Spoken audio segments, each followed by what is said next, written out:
You mentioned Mikiko was gone earlier. Could you tell me how that went down? It was about 10 days ago. I had finished work for the day, so I came back to find Mikiko-san rushing out of the door. It was all very odd. The TV was left on. She didn't seem to have anything on her, and the look on her face was startling. What I think happened is her memory suddenly returned. Just like that? Yes, though I couldn't tell you what prompted it. She never gave me a reason as to why she went away. All she said was, I have unfinished business to deal with. Unfinished business? What could that be? Hard to say. All I know is that the Mikiko-san I saw right then was completely different from the one I knew. Her face was always so kind and gentle before. Yet there she was, glaring like a woman possessed. And her eyes were filled with hatred. Hatred? You sure that's what you saw? That's precisely what I saw. Something altogether deadly had consumed her. That look she had. It was enough to burn a man alive. Perhaps whatever she went through threatened to destabilize her mind. So she shut herself off from that event for an entire 2 years. All to preserve herself until she recuperated. That being said, I believe the group who came looking for her in the beginning must have been involved.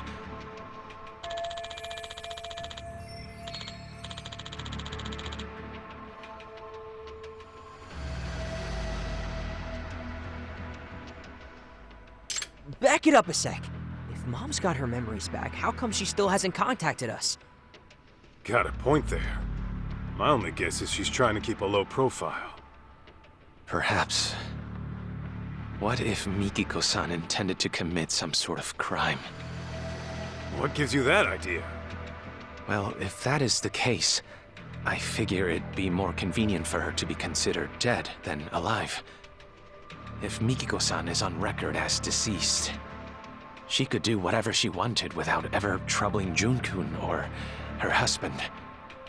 And since the crime wouldn't be linked to her, her family wouldn't have to live with any stigma.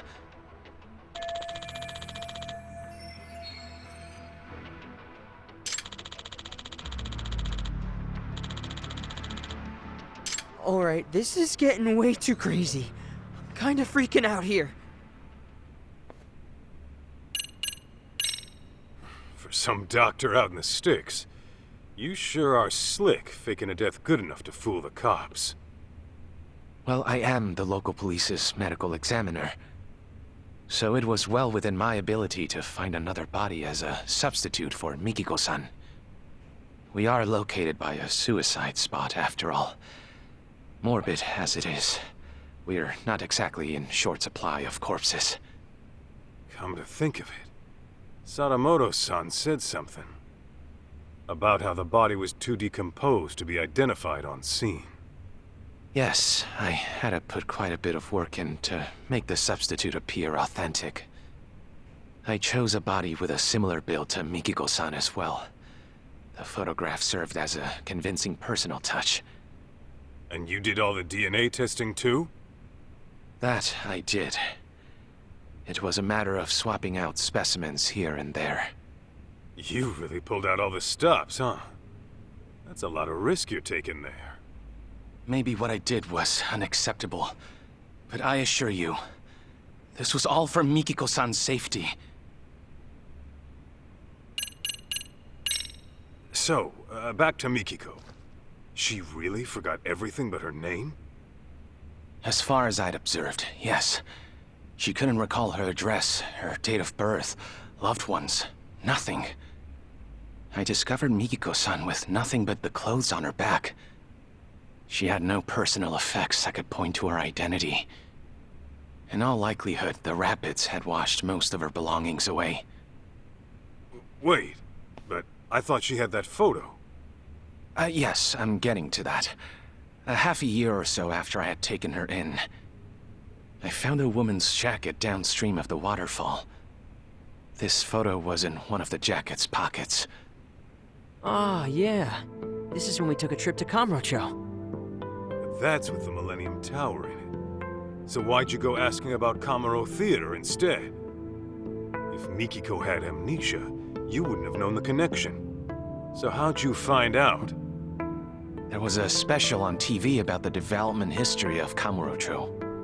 Part of the program featured the former Kamuro Theater, to which Mikiko responded immediately. Responded? How? Her eyes filled with tears, but they were happy, as if she were lost in memory. Although her memories didn't return in that moment, I knew that place must have been important to her. That picture over there was from when I took her to see Kamuro Theater in person. Roughly 2 years had passed since I'd found her, but her memories were still buried away. Fortunately, she'd gotten well enough to venture outside every now and again.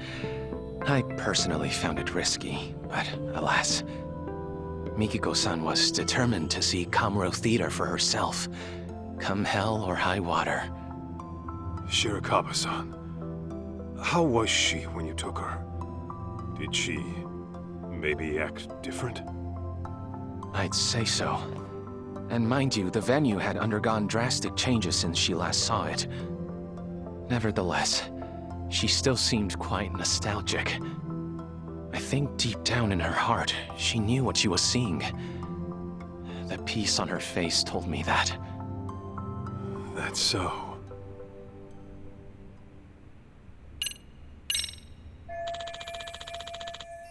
So, let me get this straight. A year and a half ago, a photo of Mom and me washed up. Only then did you go around asking about her identity, right? Well, yes, that's right. After that, you swapped or rearranged a corpse or whatever. I get why. You just wanted to keep Mom out of trouble. But why didn't you at least reach out to us? You could have gotten contact at any time. Oh, you see, Kid's got a point. You didn't even tell Mikiko herself who she was, did you? Even though you knew for quite some time. Hey! Something else you want to tell us? Forgive me! I know making excuses won't help. But you see, from the moment Mikiko-san came into my life... Don't tell me. You're in love with her. What? Yes! Ah, jeez. When I met her, it was love at first sight. Soon enough, I was utterly smitten. Nothing could take my mind off her. It wasn't long before I began wishing her happy little life could continue forever. But that's when that picture of her washed up. I thought if Mikiko-san remembered who she was, well, she'd walk right out of my life. Without a moment's hesitation.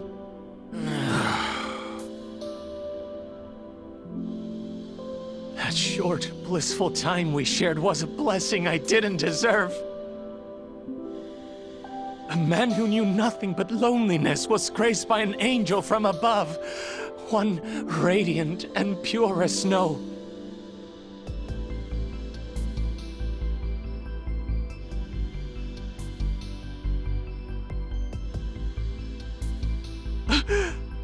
Forgive me! Forgive me for being a hopeless fool. But I promise you, I kept things decent. I didn't touch a hair on her head. Even a selfish man like me knows where to draw the line. I would never take advantage of her! Not sure I'd buy that. You call hiding her away for 2 years decent? Please trust me! It was only to keep her out of harm's way! I get that, Shirakawa-san. I don't blame you for wanting to protect someone. Especially when trouble comes knocking. Fact is, you risked your neck to keep Mikiko safe. Not many would. That aside, you didn't tell her who she was when you had the chance. And that's your big mistake. No wonder you two had a happy little life here. You took her other options away. Do you have any idea what kind of hell you put her family through? I know that whatever I do, it'll never be enough to atone. That much is clear. That all you gotta say? Then I suggest you apologize to Mikiko at the very least. Of course, she might knock your ass out when you do. Hey, what the hell?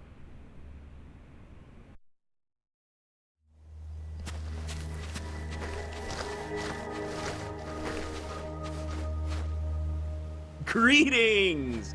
Is Mikiko Sadamoto-san around? Who the hell's asking?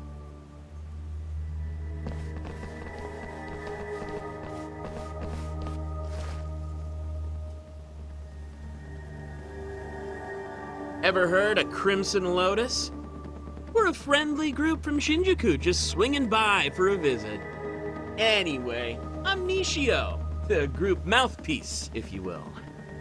Crimson Lotus ain't ringing any bells. You supposed to be some kind of gang? Actually, I believe they're the group who came asking about Mikiko-san 2 years ago. Really? Weren't you looking for Mikiko Sadamoto too? Over in Kamurocho? Funny thing is, we need to find her too. And fast. Pardon, but didn't I tell you last time? Mikiko Sadamoto-san unfortunately passed away. I just finished telling these people the same. There's nobody left to look for. Nice try, nerd. But you ain't playing us today. Your bluff might have worked last time, but now I've got people telling me she's alive and kicking. And we can't just let a killer run free, can we? A killer? Yeah, fucking broad had the nerve to bump off some of our higher-ups. Huh. Quit talking out your ass. Dude, I shit you not. You really never heard of the young elite serial killings in Kamurocho? The victims are our founding members. Legendary badasses, all of them. And there's evidence of that chick at the murder scene, so... yeah. We're trying to pull the plug on this bloodbath. Impossible. Don't tell me. This was Mikiko's unfinished business? To get back at Crimson Lotus. Right. Anyway, we're gonna need to peek inside the house now. Thanks for being chill about it.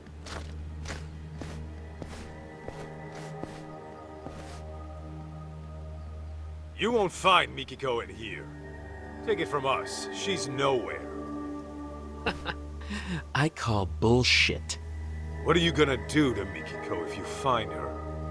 Ooh, those plans are a bit above my pay grade, but I do know it won't be pretty. If I had to guess, it'd be like... torturous death? I mean, she freaking went and killed our OGs right when they were peaking. That's fucked up. So yeah, she's got a ticket for a nice long trip to hell. It's only fair, you know? Oh yeah?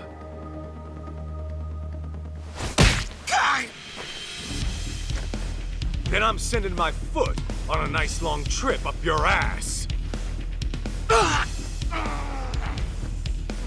Come on! Why'd you have to go for the face? I freaking went to a salon today, too!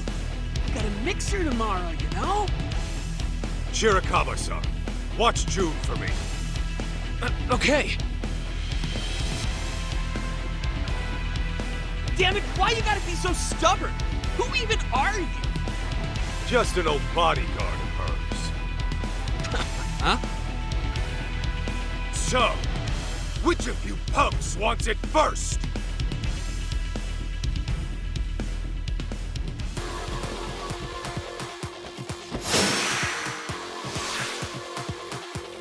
Here we go!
Was that karate?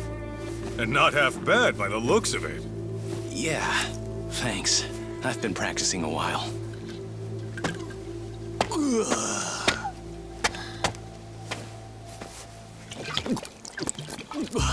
Hey!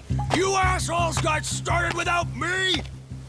I thought I told you to wait till I got here. Shuchan! This guy's a pain in the ass! So let me take over for you. Better clear me a path, boys! Yo! It's on!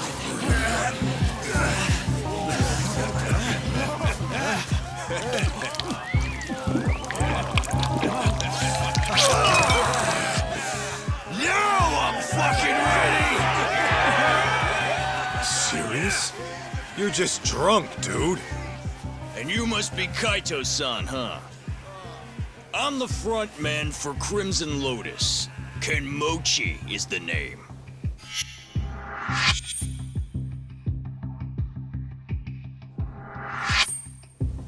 Just so you know, I've never been defeated in the underground fighting circuit.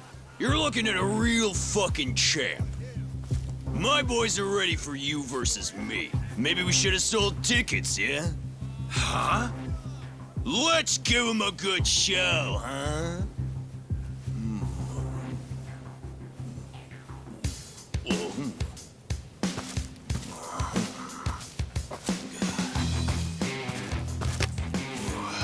Sorry about this, big guy.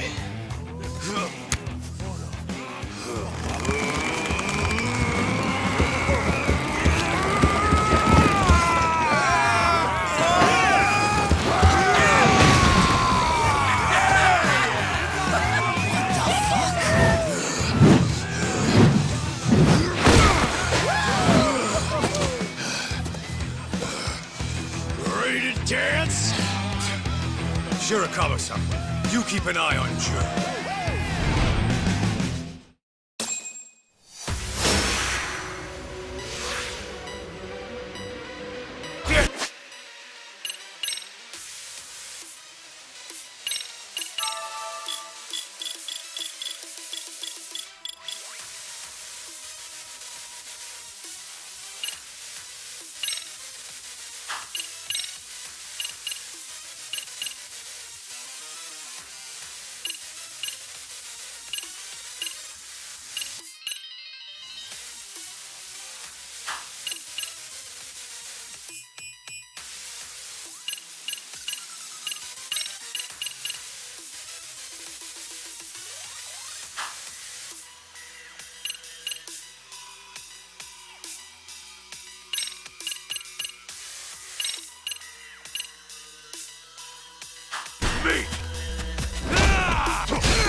Well, aren't you a tough bastard?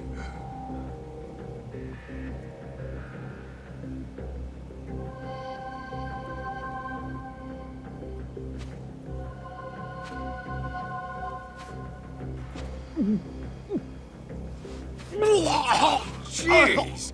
Nasty fuck!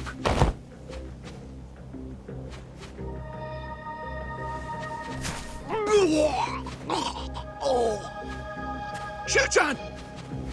More booze, dipshits! You hear me? Top shelf shit only! Shushan, please get a grip. Any more and you'll start barfing blood. Why don't we just call it here? No! More! I need more.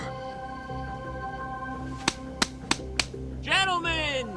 Hate to be a buzzkill, but party's over for now. Handshakes all around, and to all, a good night.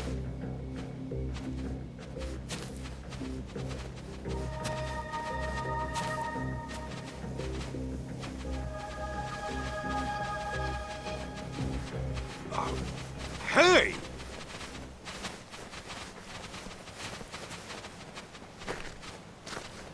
What the hell was that? I don't know. But I should probably call the cops in case they come knocking again. Hey, Kaito. What they said about Mom being a killer, you think that's true? Doesn't matter. Our goal is to find Mikiko, whatever she's caught up in. I mean, I know that. I'll drive. I'd like to get to the bottom of this as well. Oh, you sure? Shoot, that'll save us big on train fare.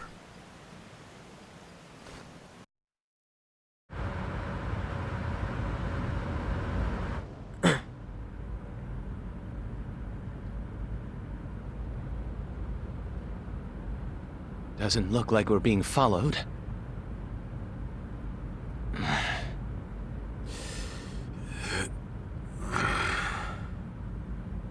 So, what sort of relationship did you have with Mikiko-san?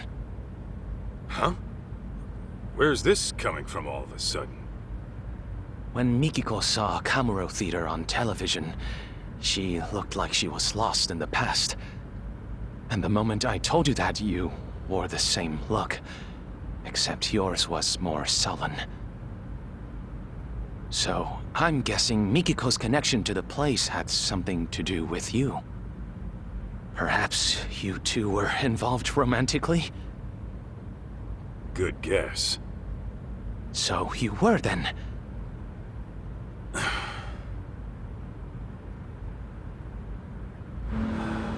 There was a time I thought I'd be with her forever. Forever? You mean marriage? What happened? Well, I happened to be with the Yakuza at the time. As you can imagine, Mikiko wanted me out. Easier said than done. My boss had taken a bullet that nearly prompted an all-out war.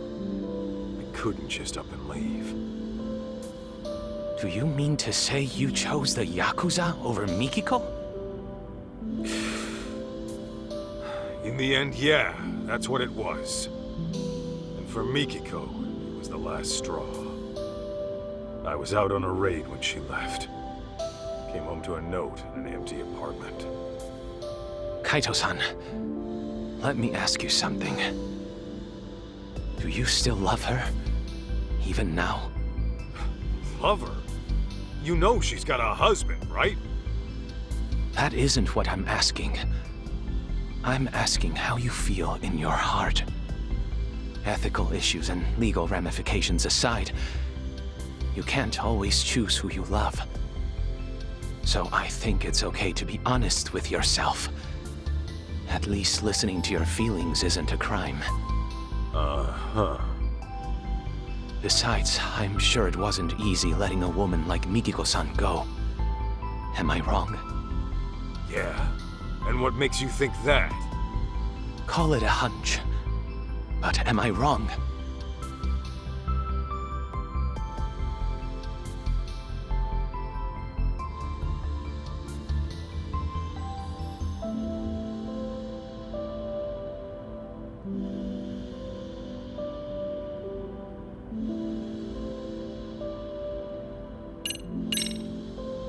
Thing is, I always figured I was over her for good. Gotta let the past be the past, you know? But then, once I started searching for Mikiko with her kid, these thoughts kept coming at me. Like, maybe I could have done things different. And now, I'm stuck thinking of a life I never had.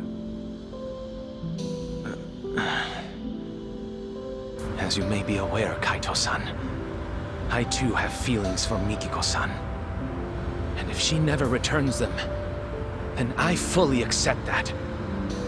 That said, I wouldn't hesitate to give up everything for her. My own life included. You're serious about that? Completely. I've never met a woman like her in my life. So if we do end up finding her, I intend to propose to her. Wait, what? Well, before you get carried away, don't forget she's legally married. I'm aware. But if I don't at least share how I feel, I'll regret it for the rest of my life. As for right now, I'm giving this all I've got. Not a bad resolution in my book.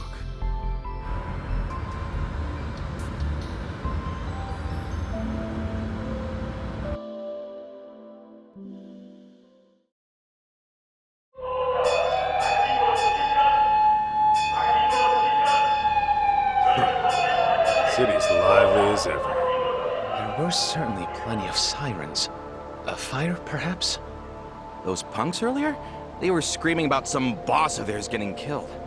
I wonder if it's related to the young elite serial killings as of late. Either way, I hope my boss gets it too. Hey fellas, did you see a building on fire? Oh, yeah, actually. I think around Tenkaichi Street? Kaito-san! Yeah, let's move.